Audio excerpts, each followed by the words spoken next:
malam nanti insya Allah ini akan terjadi pengantian tahun baru Hijriah 1443 Hijriah, dan ini akan kita masuk kembali tahun 1444 Hijriah. Pada kesempatan ini kami menghimbau dan mengajak seluruh masyarakat Kabupaten Tebo. Hal yang pertama adalah pemimpinnya harus membuka hati selalu bersama rakyatnya. Dan alhamdulillah kita doakan beliau selalu sehat. Mudah-mudahan, karena PJ ini Pak tak lama, cuma setahun. Tahun depan habis. Panjang lagi baca tahun lagi Ibu Arma. Dapat tahu guys, tahun depan berubah pula kemerangin. Nah tuh. Nah, jadi kita minta beliau insyaallah sehat, selalu dalam bimbingan Allah, dan mudah-mudahan masyarakat Tebo akan selalu mendukung beliau dalam suka dan duka. Amin Allahumma. Bapak Ibu dimuliakan Allah,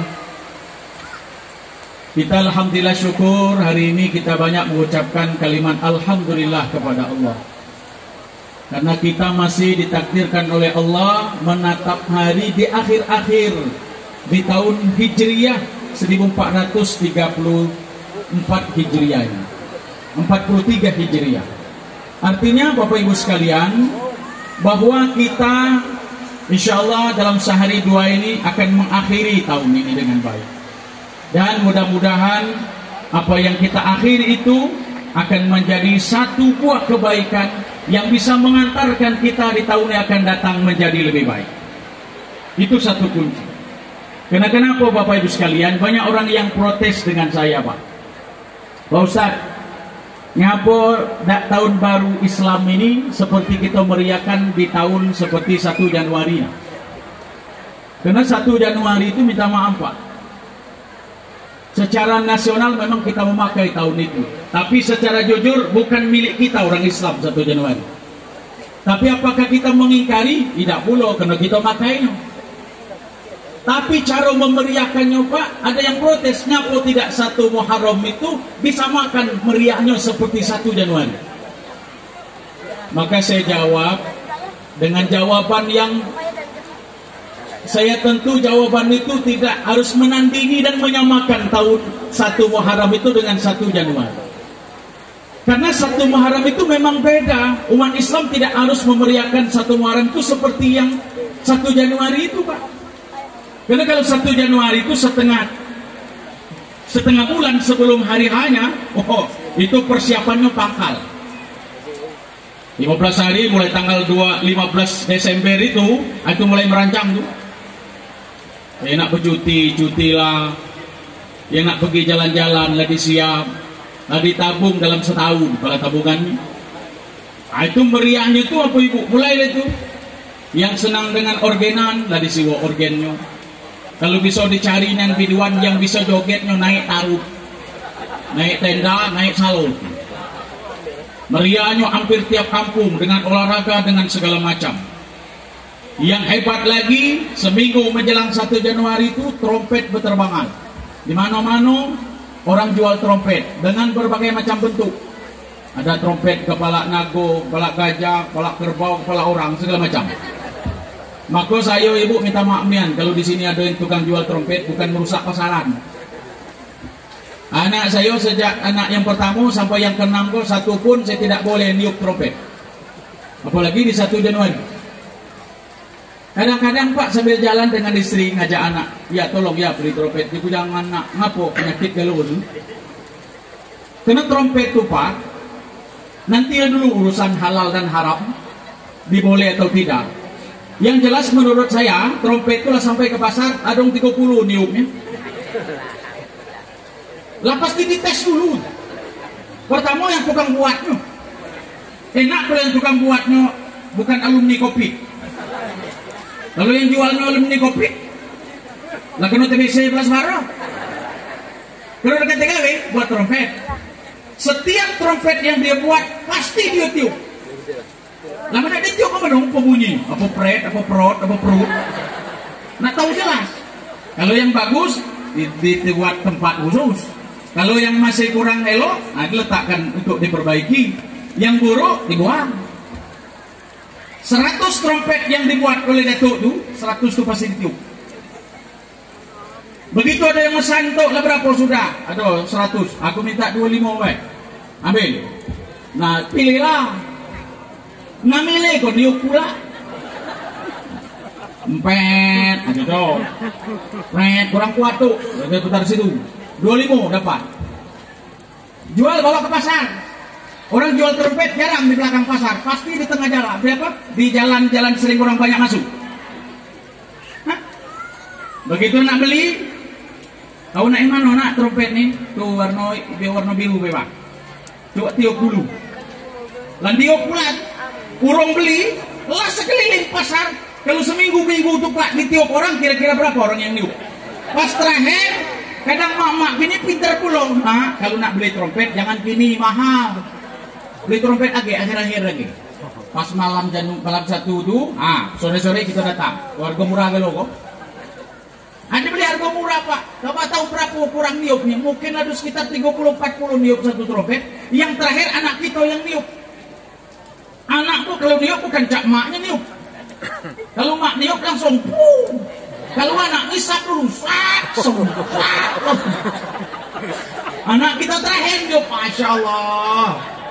Baru tanggal 5 Januari anak kita batuk, pilek, tekak, segala macam penyakit. Kenapa? Karena dikumpul dalam satu trompet. Kaget dulu urusan boleh dengan tidak boleh. Maka anak saya tidak boleh niup trompet. Kenapa? Bukan urusan halal haramnya dulu Pak. Macet, banyak penyakit dalamnya.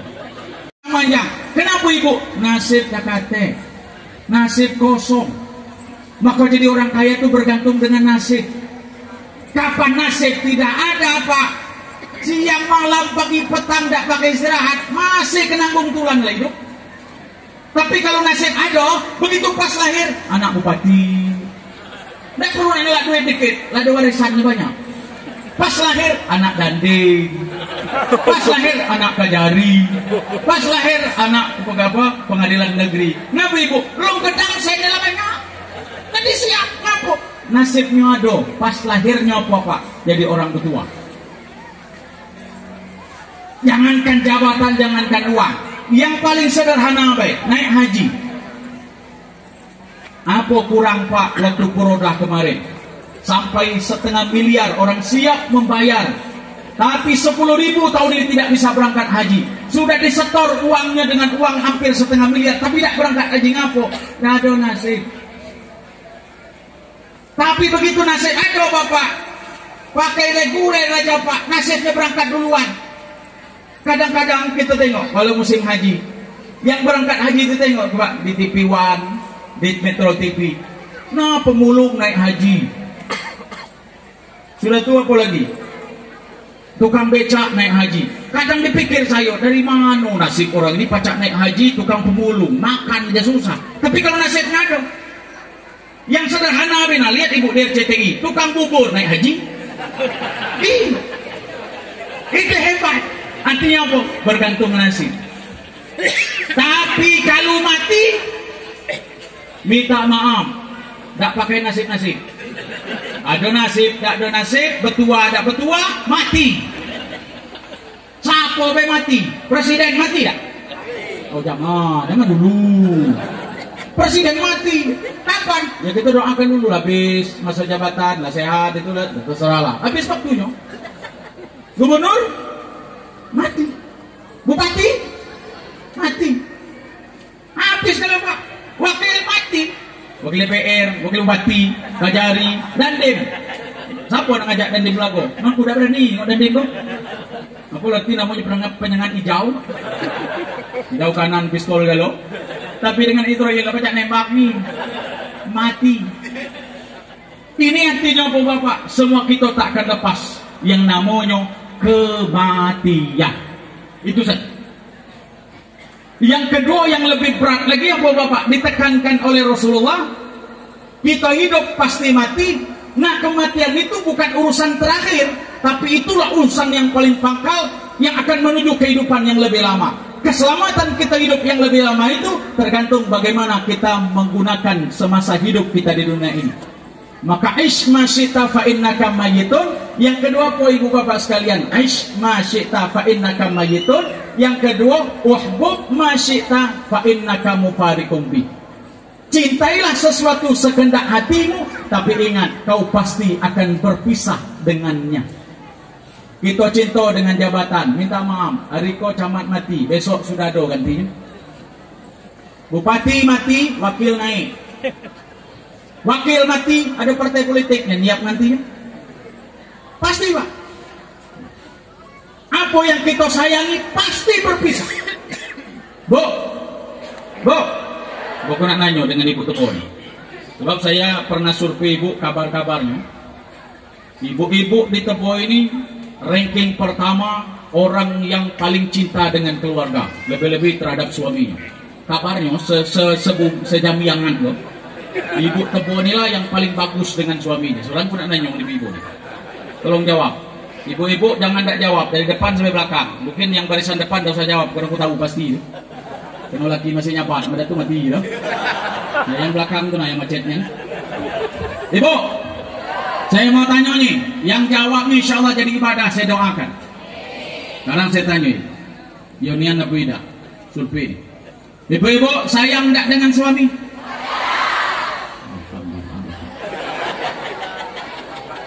Saya tanya lagi, sayang dengan suami? Tapi harus sampai ke hati ibu. Yang sayang dengan suami, sayang dalam hati. Ya. Ustaz, tahu. Sekali lagi, sayang dengan suami. Sayang. Dengarlah Bapak suara istri masing-masing. Sekarang pertanyaan yang kedua. Kalau ibu sayang dengan suami sampai kapan? Sampai kapan? Sampai mati. Itu Pak sejatinya, bahwa kita suami tidak usah ragu-ragu, istri tetap sayang sampai kita mati. Jadi tidak usah cemburu-cemburuan terus. Pertanyaan ketiga, kalau seandainya na'udzubillah suami ibu besok mati, lihat di belakang kawin lagi. Nah, ibu masih lemah, jawabannya masih santai. Lalu bapak-bapak ditanya yang ketiga nih, hei wassalam tat, lama aku nunggu kalimat itu, mati macam setan dulu. Ini kan do, yang katanya sampai mati, yang kata seumur sehidup semati mana, tak do. Kapan mati habis kalau. Sayang istri, kalau suaminya mati paling ngantar sampai di pintu kubur. Rato tanah balik, balik tanah, menangis. Berapa hari menangis? 3 hari. Lewat 7 hari, wassalam, tak nangis lagi. Malah naik ojek milih, tukang ojek mana yang muda ya. Nah, berjoget tambah jadi. Bapak selesai, kena suami tak ada lagi. Bapak juga sama. Ibu-ibu, apa ditanya juga bapak-bapak? Nah, ayo Pak jawab, jangan malu saya. Jangan ngacorian. Bapak, kalau dengan istri sayang tak? Kedikit.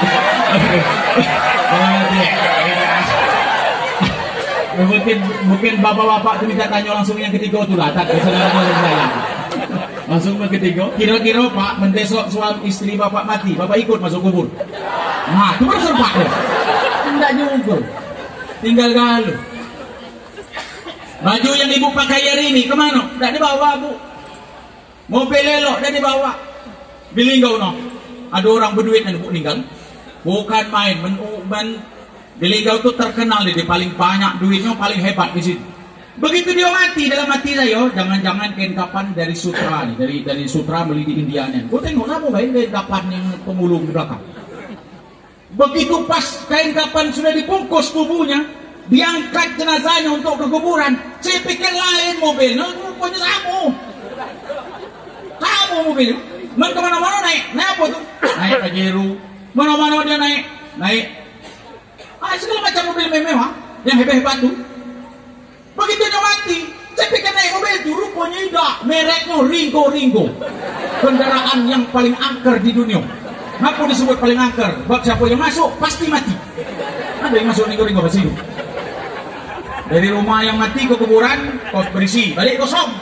Nah yang balik ke pas mikul itu buat tanya Pak, ayo bapak ibu yang rombongan mengubur nih, siapa yang nak balik gratis? Naik apa bang? Wah naik kok, tunjuk Ringo. Aku biar ngesot daripada naik Ringo. Nah ada apa dipakai? Anaknya kalau hidup pasti mati, Setiap yang kita cintai pasti berpisah. Yang hebat lagi yang tiga ini Pak. I'mal ma syi'ta. Apapun yang kau lakukan, lajulah sekehendak hatimu. Tapi semua yang kamu lakukan itu pasti ada pertanggungjawaban di hadapan Allah Subhanahu wa ta'ala. Bapak pulang ini mungkin Bapak Ibu sekalian jadi pegangan saya. Tidak banyak-banyak orang nanya Pak Ustadz Inayang, kira-kira yang bisa nyetop kawan berbuat hal-hal yang tidak baik, apa pegangan ayatnya? Saya cuma Pak lihat ayat surah Yasin ayat 12. Coba kamu cek. Di dalam Yasin surah ayat 12 itu, Masya Allah. Siapa yang hafal? Halo? Ibu muslimat yang hafal Yasin ayat 12.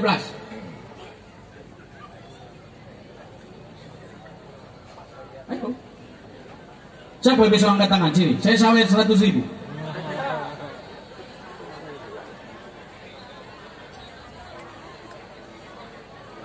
Ayo, maju ke depan. Tidak usah pegang HP, dipegang HP itu tengok pangkalnya, itu yakin apa pangkalnya? Ayo Bu, maju Bu.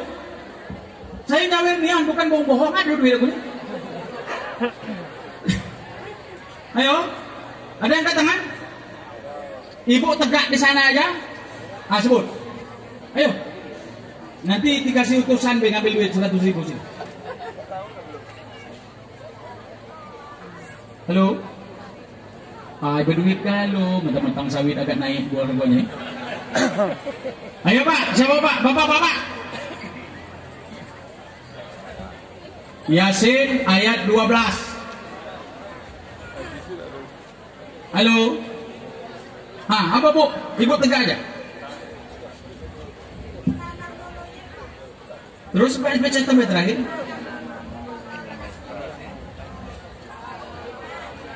Inna nahnu nuhyil mauta wa naktubu ma wa atharahum wa kulla syai'in ahsaynahu.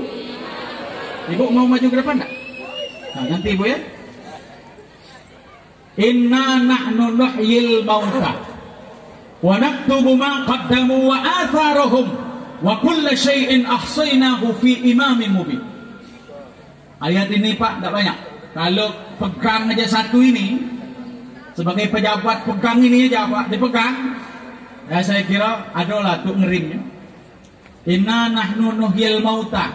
Sesungguhnya kami yang menghidupkan mereka yang telah mati. Wa naktubu ma qaddamu, dan mencatat. Nah itu yang kalimat itu. Mencatat seluruh apa yang diogawikan selama ini. Wa atharuhum, dan bekas. Nah itu. Kalau kalimat dua ini Pak, mencatat yang kita gawe dan bekas yang kita gawe, dicatat semuanya. Jadi sebenarnya Bapak jadi pejabat itu enak Pak, pahalanya gedang-gedang. So apa yang kita bangun, bekas dari yang kita bangun itu akan ngalir pahalanya. Untuk siapa? Untuk mereka yang mempunyai kebijakan, dan mereka yang menuntun yang punya kebijakan ini bisa jadi punya kebijakan. Misalnya contoh, saya Pak pada kesempatan ini sering saya tekankan. Saya Pak Bupati, saya komunikasi itu ayat yang kan pegang Pak Ustadz. Benar Pak Bupati. Kita di saat jadi pejabat ini, apa yang harus kita lakukan sehingga kita bisa jadi bekas. Yang pertama Pak, misalnya contoh, lihat nih, dalam Islam itu lebih enak kita berurusan dengan Allah. Contoh misalnya dana desa yang nak dibangun oleh kepala desa. Nak bangun jalan setapak. Begitu ada jalan setapak nak ke kampung, ke sawah itu ada jalan sekitar 300 meter. Dibangun 1,5 meter lah dengan dana itu. Oleh kepala desa agak bingung karena akan melewati dua tanah yang punya satu haji A yang dua haji B. Bingung kepala desa mau diapakan haji kedua itu. Musyawarah dengan para BPD. Kita nak bangun jalan setapak sampai ke situ 300 meter, cuman harus melewati dua jalur itu. Kata ketua BPD, beres, aku nemu KJ itu. Tapi KJ-nya maka ayat ini. Assalamualaikum Ji, Waalaikumsalam. Wah, Ji, kami ini nak bangun jalan setapak ke belakang situ, tapi lewat tanah kamu. Lah kena kalau tanah saya, yo Pak, kena belintang tengah jalan. Belintang tanah Bapak yang saya tarik. Terpaksa ada beberapa batang sawit yang harus dipotong Pak. Bisa ada antara tengah ada, tak kena batang sawit. Ada Pak, kena lah kira-kira ada kena ada tidak. Apa kata Bapak itu? Alhamdulillah Rabbil Alamin. Lajulah. Tapi Pak minta maaf, tidak ada ganti rugi. Kan di pemerintah nih Pak semuanya ada aturan, tidak bisa main-main. Apa yang nak kita bangun sekarang tidak ada yang diganti rugi. Kalau itu untuk kepentingan umum. Nah ketika nak ganti rugi tidak ada, apa kata Pak Haji? Lajulah. Karena tanah yang dikenalkan jalan setapak untuk orang banyak itu, itulah yang saya bawa ganti. Pakai. Hari pertama dia ngasih tanah 1,5 meter sampai 100 meter panjangnya. Hari pertama dia ngasih bekas dari nyoan dia dibangun kadesu. Sepanjang tanah itu masih dipakai orang, ngalir terus pahalanya. Itulah namanya sodakoh jariah. Bekas dari pengawiannya dapat terus pahalanya. Jadi Bapak Ibu sekalian, saya punya bicara bersama dengan Pak Bupati. Pak Bupati ini Pak, kalau ada orang ngato, ay Pak Bupati teh hebatnya, sholat subuh ke masjid. Ay dak Bupati juga harus sholat subuh ke masjid. Ay Bupati itu kadang-kadang ngupload. Maka Bapak tengoklah Bapak, ada tak? Anak-anak buah saya suruh ngupload, saya bantu orang susah. Saya kalau datang ke kampung situ, ke kampung A, saya tidak harus datang pertama kali ke rumah kepala desa Bu, minta maaf, saya tidak ke rumah kepala desa. Kadang ada merujuk kepala desa. Kemana saya Ibu? Saya di mobil saya itu sudah saya siap tuh, karung beras, minimal duit saya siapkan di sini. Saya datang ke mana? Ke tempat orang yang paling susah di kampung itu, saya datangi rumahnya. Ada tak dia upload? Tak mau saya Pak. Kenapa? Pemimpin itu dia upload tidak upload, begitu kewajibannya. Dan saya cari orang-orang yang kalau anaknya tidak sekolah, kalau tidak mampu. Kemarin Ibu subhanallah hampir menangis saya kasih. Saya keliling tempat harus nak ke kebun saya. Tengok, ada bapak anaknya nak sekolah tidak bisa sekolah. Sudah 2 minggu lah sekolah, lalu dia tak. Ngapa Pak anak bapak tidak sekolah? Anak saya tidak terbeli sepatu dah do, pakaian seragam dah do. Astagfirullah, nak nunggu bantuan, nunggu anggaran nanti Pak, anggaran hidup belum dapat. Nah juga sekolah anak bapak nih. Saya sampaikan dengan istri Mi, tolong berikan seperangkat, kita antar sama-sama. Mana nangis ya Pak? Dia upload, saya tidak mau upload. Karena itu tanggung jawab saya di hadapan Allah. Nah yang boleh diupload itu apa yang dilakukan tuh? Nah tanda tangan tuh apa berarti? Tanda tangan ini nah. Yang berlaku dunia dan pertanggungjawaban di akhirat. Bekas tanda tangan tuh. Begitu nak tanda tangan tetap, tengok tidak ada masalah, sudah tanda tangan pertama itu pahalanya gedangnya. Untuk siapa? Untuk Pak Bupati. Siapa lagi? Yang nukung Pak Bupati jadi bupati. Maka jadi tim sukses itu bagus. Dia dapat pahala, dapat pula pahala. Itu kalau bupatinya tidak masalah. Yang bermasalah mati serpak itu masalah itu. Ini masuk itu masuk berat. Ya Allah Pak, berat. Nah Bapak Ibu hadirin sekalian yang dirahmati Allah Subhanahu wa taala. Maka kami Ibu sekarang yang waktu saya ditanya Bapak Ustaz, kalau Ustaz nak nyali apa jadi nyalon dengan saya, kira-kira kalau kita terpilih Ustaz itu program apa kira-kira? Yang mau Ustaz itu apa? Kan biasanya kalau orang mau nyalon berdua ini kan Pak ada apa? Ada perjanjian khusus di notaris. Saya punya wilayah situ, setengah persen apa namanya itu 30%, saya yang ngawinnya. Urusan daerah itu urusan saya, kan itu. Kalau saya tidak, paling nyaman bupati saya ini, wakilnya saya tidak ngurus apa-apa, saya ngurus kami saya lah. Yang saya urus apa? Urusan ASN. Saya ngomong dengan seluruh provinsi dan rombongan sampai ke TKS. Saudara ke kantor, lihat saya ke kantor. Kalau saya ke kantor jam 10, kamu silakan berangkat jam 12, balik jam 1. Entar. Tapi kalau saya berangkat jam 7.30 ke kantor, jangan coba-coba kamu berangkat setengah 9 baru ke kantor, habis kamu. Saya tidak Pak. Saya ke kantor. Begitu saya kantor, begitu Pak Bupati. Saya minta 2 Bupati. 1, program agama harus baik. Yang kedua, Bapak Bupati jangan coba-coba melarang saya ceramah keluar Muratara. Kalau Bapak Bupati melarang saya, Pak Ustadz Inayah, mulai besok Bapak berhenti, tidak usah ceramah lagi, keluar, urus Muratara dengan baik. Besok saya buat surat pengunduran diri jadi wakil bupati. Lemak jadi wakil jemaah, jadi penceramah, jadi wakil bupati. Ngapa Bapak? Jadi penceramah enak, santai. Tak palak pening, balik makan tidur. Jadi pejabat kemati Pak. Ya jangan kira Pak Bupatinya senang, nyaman, tak pening palak gini. Urusan kantor, urusan rumah, urusan masyarakat. Maka bapak tengoklah rumah mobil dinas bupati. Tak pernah bupati itu berdua di tengah di belakang. Bukan maaf bu, bukan saya Pak Bupati nak nari teman lain di situ duduk. Belakang bupati DWN apa? Kamar yang paling efektif istirahat bupati hanyalah mobil dinas. Kapan keluar dari mobil, pening kepalanya. Masuk kantor, tutup masalah. Masuk rumah dinas, tutup proposal. Nemu masyarakat setampur kata orang. PLN mati, bupati kena. Jalan rusak, bupati kena. Nanggung jadi pejabat kok. Hari Sabtu harus libur bersama istri dengan anak-anak. Tidak tambah banyak undangan. Amplop kalau itu. Dalam hati saya lagi Allah mengandal gaji dengan rumah tangga punah gawen kok. Maka saya bilang Pak Bupati makan melarang ceramah, aku kan jadi wakil bupati. Tak juga tak. Apa yang saya gebrak pertama Pak? Ada Perda nomor 258 tahun 2018.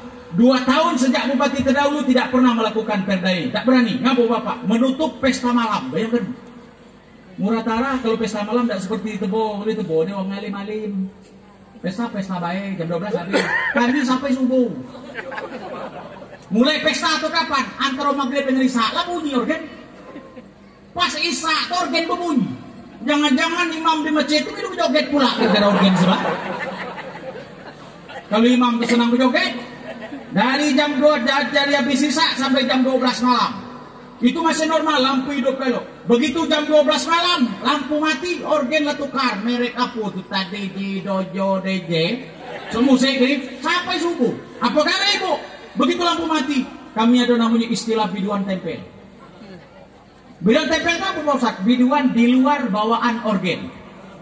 Kalau organ bawa 3, nah lewat jam 12, 2 truk organ biduan dari Linggau. Kabarnya ada juga dari Tebo kabar ya. Kamu tuh ngimpor biduan dari situ. Nah kami yang ngajur di situ. Oh, nih iya gemuk-gemuk sehat-sehat ya Allah. Yang aku heran yang tuh gemuk tuh seragam dari depan belakang tuh sama gemuk. Gemuknya nida, kurusnya nida. Kadang-kadang tuh ada yang kurus ya. Ada yang gemuk nih, kau sama depan belakang gemuk punai kalau ini. Kalau dosen saya itu nama gemuk punai Pak. Gemuknya ndak, kurusnya ndak. Ini artinya ini adalah sebuah berita baik. So kalau saya masuk di satu daerah orang nanya Ustadz mau tahu tak daerah itu sejahtera atau tidak?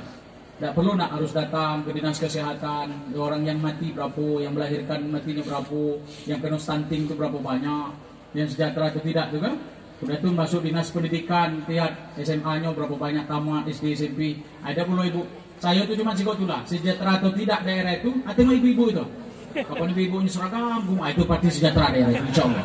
Itu dah dulu yang berubah-ubah beda-beda. Sama saya ibu bupati gitu loh. Tapi yang heran nih bapak ini banyak yang kurus-kurus. Apa makan hati gitu. Tapi saya yakin bahwa bapak kurus bukan makan hati, kurus siang malam bekerja untuk istrinya. Terima kasih. Terima kasih sekali lagi Pak. Saya mohon maaf, mohon pamit. Setelah ini saya pulang kembali karena di tempat kami juga masih banyak acara yang bisa kami tuntaskan ke depan. Dan apa yang saya sampaikan hari ini mudah-mudahan bermanfaat untuk saya, untuk keluarga dan kita semua. Dan insya Allah pada masa-masa yang akan datang kita akan sedang dalam curahan rahmat Allah Subhanahu Wa Taala. Terima kasih. Wallahu muwaffiq ila aqwamit thoriq. Wassalamualaikum warahmatullahi wabarakatuh. Mohon izin Bapak Ustadz untuk dapat ditutup dengan pembacaan doa. Saya minta